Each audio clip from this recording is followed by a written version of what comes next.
Hi guys, welcome back to the channel. So this morning we're off to Automodz to get the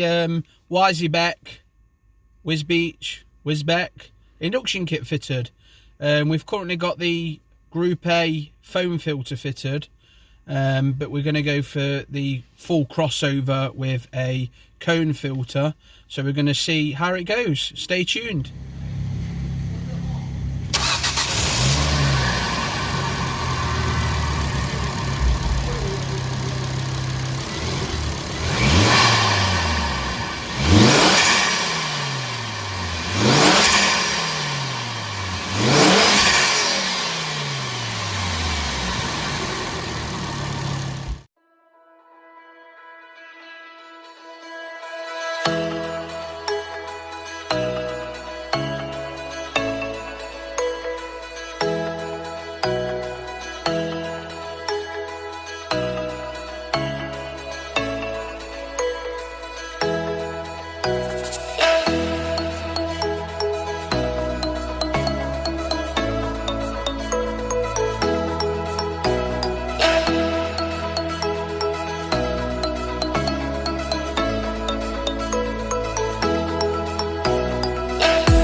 So guys, hope you enjoyed the video.